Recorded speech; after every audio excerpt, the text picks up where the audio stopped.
So I just read a story on Bleacher Report. Love Bleacher Report, by the way, but that baseball is not going to allow celebrations with alcohol after clinching, a postseason berth, or I guess throughout the postseason, no alcohol. And I'm kind of confused by this rule. It's not that big of a deal. I get it. You can control yourself, not drink for once, but what's the point? I'm kind of confused. Maybe there hasn't been any good imported champagne since the COVID shutdown or something. They don't want to wait. They bottle up COVID maybe inside of champagne bottles, and when you pop it, the COVID I don't know, man, but good luck trying to keep alcohol out of some of these players. And speaking of the postseason, we can touch on the whole alcohol excluded, like you can't celebrate with alcohol stuff.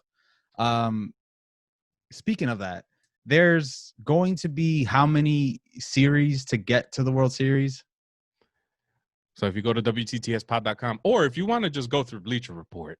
No, I'm on it. I just kind of wanted you to answer, give you some airtime, but okay, more. So you're gonna have to go through a best of 3 series first, and that's gonna take place in. So let's say that the postseason ended today.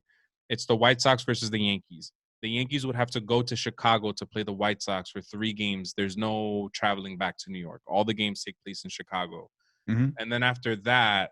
You enter the ALDS, and then the ALCS, and then the World Series. So the only difference this postseason from other postseasons is that initial 3-game series for round 1. Okay, can we agree that there should be no ecstatic champagne popping celebration? It's going to happen, man.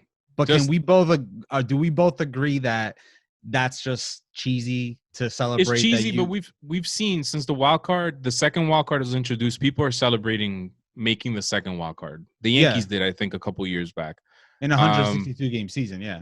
Yeah. So it's gonna happen. I can almost get on board with that. I don't think you should celebrate the 3-game series victory. I don't think you should celebrate winning the ALDS. Or let me rephrase that. I actually would celebrate going to the ALCS and NLCS, and then obviously celebrate going to the World Series. Mm-hmm. But just because there's going to be a celebration at the end of the World Series anyways, I mean, celebrate that. I think the one that we can all agree is worth it is celebrating winning the American League or National League Championship Series, and then the last World Series victory. Everything before that, man, it's just noise. I don't know, because a 3-game series is anybody's series. So what if?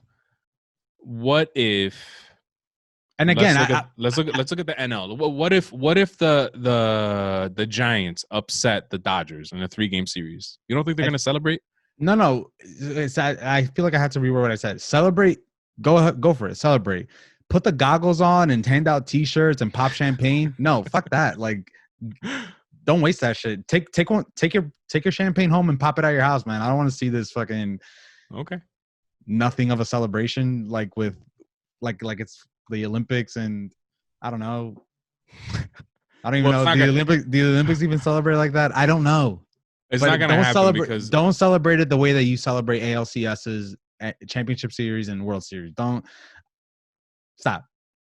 Well, all right. Well, it's not going to happen because there's no alcohol allowed. So they might pop seltzer bottles, Coca-Cola bottles, something like that. Throw some Mentos in a Diet Coke and. But so this is what I don't understand. You know that they're going to have alcohol. If you're telling me, if I was a Major League Baseball player, I'm going to tell you this right now. If Manuel Gomez, I have no middle name. My parents didn't want to waste time with a middle name for me. It's not that important. Whereas my co-host here goes by his first and middle name, also irrelevant. I'm gonna sneak in alcohol. I'm gonna have it in one of those coffee mugs. I'm gonna have it.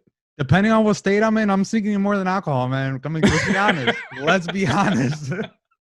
You know what I'm saying? Exactly. It's just so stupid. And it's like you're with these guys for an entire season. You're exposed to each other on the field. You're exposed to each other in the clubhouse. They're spitting. They're licking their hands. They're breaking COVID rules left and right. Nobody says anything. And you're going to just ban. Like, it just doesn't make any sense. Now, I would understand saying you can't pull a Max Scherzer and show up at a local bar and party with a bunch of random people. Yes, fine, I get that. But to celebrate with your teammates who you've been with for 60 games, that doesn't make sense to me. If anything, MLB should jump ahead, stop people from bringing in alcohol from outside, and be like, we'll supply you all the alcohol you need. It just has to take place in this room. That's it. We control the cameras. You guys will have your privacy and whatever. And, you know, I got to just go back to what I said before. It's not that I have a problem with the celebration and the goggles and everything. I think I have a problem with it being a big deal. Like, I don't want to see it. I don't care for it. Do whatever you want behind your clubhouse doors, but let's stop You're pretending. Like an old man. Let's stop pretending like you won something. You know, that's the point. The championship series, I get it. The World Series, obviously, I get it. The 3-game series to get to the ALDS, celebrate, so boring. But, bro. Save the goggles. So boring. Leave the goggles at home. I don't care. That shit burns in your eyes. It's like in the NFL. Andy Reid with the face shield. For me, that's more of a show than it is real protection. You're with these guys. You're already with them.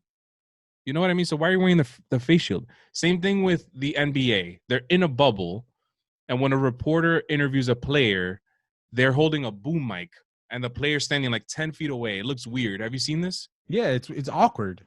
You're in the bubble. You're with each other. The reporters are getting tested just like you are. You know what I mean? Like, and we're not trying to play down the COVID virus. I'm not. And we're not trying to play that. We know how serious it was and it still is. But you're right. Like in the NBA bubble, it's just a freaking awkward sight. Though, like how they took it 10 steps ahead. They went 10 steps above and beyond to make sure that they're. And by the way, it's worked. It's worked. They haven't canceled any games or anything. But I feel like you've taken the precautions. Yeah. But then on top of those precautions, you're doing these things that to me are more for show. It's not like real. You know what I mean? Like like how they have like the scoring people behind glass in inside of the bubble. Yeah. You know what I mean? Like those guys are in the bubble. They're not allowed to go home. They're in the bubble. I think it was the Bill Simmons podcast. I'm not sure who it was, but he interviewed a reporter, and the reporters go to the bubble. They quarantine for 2 weeks, I think it is, and they get tested just like the players do. They go through the same motions as the players do. So then why are you holding a boom microphone to interview a player? Like you're both in there. You both tested negative. That's why you're there. Just so I don't know. Take the halftime show with Charles Barkley, Kenny Smith, and Shaq and the other guy. Yeah, I always forget their name. That far apart from each other. No, they're in the same desk, and then they have a glass partition between them. Yeah.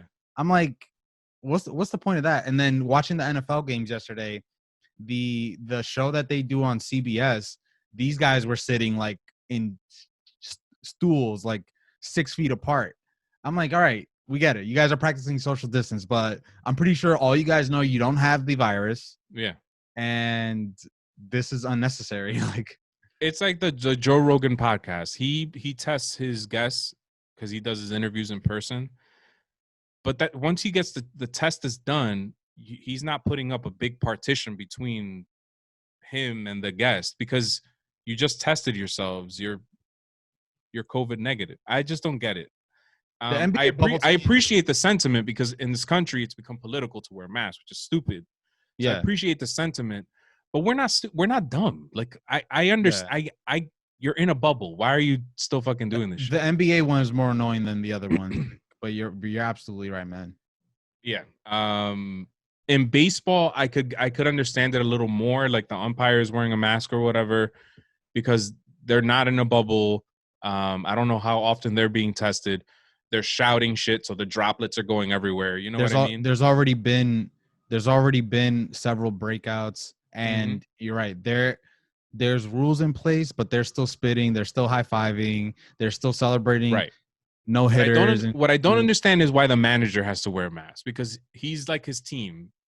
Why is DJ LeMahieu chewing tobacco? He has a big wad of tobacco in his mouth, standing next to let's say Gio Urshela without a mask, and they're in between Aaron Boone, who does have a mask. Do you think that when he's in the clubhouse, he has that mask on? He's probably chilling with his team. You know what I mean? Like, it's funny how Clint Frazier's like the only player wearing and a wears mask, it and he's the like whole time. he's one of the youngest guys, and everybody's just like not wearing a mask. Like, hey, fuck you, Clint. Like, we don't care. Yeah. I don't know. I just think it's for me. It's for show. It is, man. It's for show. It's for show. And by the way, I sound like I'm an anti-masker. I'm not. I homeschool my daughter. I barely go out. If I do go out, I'm wearing a mask. I'm very worried about this whole situation. But if you're handling it properly, like the NBA is, and everybody knows the NBA is, why are you going through the motions? Like, just proceed accordingly. Make things as, if anything, I would feel better if I could see them acting kind of normal, because I would be like, oh, wow, look, a sense of normalcy. Like, that's what I want to be. That's what I want to achieve at some point. I miss the real world already. You know what I mean? Yeah. And I just brought us all down. It's all right, man. What else we got for today, man? Albert Pujols ties Willie Mays. Let's go. For what is it? 660th home run. What is that? 5th all time or something? I don't know. Something like that. I'm a baseball fan. Pretty sure it's on Bleacher Report somewhere. Greatest of all time. He either tied Willie Mays or passed Willie Mays. I'm gonna say he passed. I'm gonna say he passed him. 660. I think that's tied for Willie Mays. What a number. Will Pujols reach 700 before it's over? 40 left. He ties Willie Mays. Yes, he will. I believe he will. Okay, 40 left. How many games do the Cardinals have left? He's not in the Cardinals. Wow, what just happened there? Probably has like 15 games left with the Angels this season, and then he has next season. You think he could hit 40 home runs in? Let's say he plays 130 games. Will he hit 40? I believe Pujols will get to 700. He is definitely not passing Hank Aaron or Barry Bonds. No. If I were Pujols, I'm not gonna lie. At this point, you've had like a good 10-year stretch where you're not Albert Pujols anymore. You have 1 year left in your deal, about 130 at bats. Let's say conservatively. I'm just swinging for the fences every time I go up there, especially if the Dodgers aren't really competing. I mean, the Angels. Yeah, I'm just trying to hit a home run every time I go up there now. Fuck it. Yeah. I mean, you're not gonna. Let's be honest. The Angels aren't winning the World Series this year or next. Only reason I'm saying Pujols could do it is because Brett Gardner hit like 28 home runs last year, and the balls are juiced. So he only has 4 home runs this year, though. Pujols. Yeah. Well, yeah, but I mean, this is technically May. Okay. For Albert Pujols. Okay. I'm just saying, man. Brett Gardner almost hit 30 home runs last year. The balls are juiced. They're more juiced this year. They probably will continue down this path. Next year, global warming is going to take a toll on the environment, and balls are going to be flying out even easier. So yeah, I think he can definitely get 30 next year in a full season.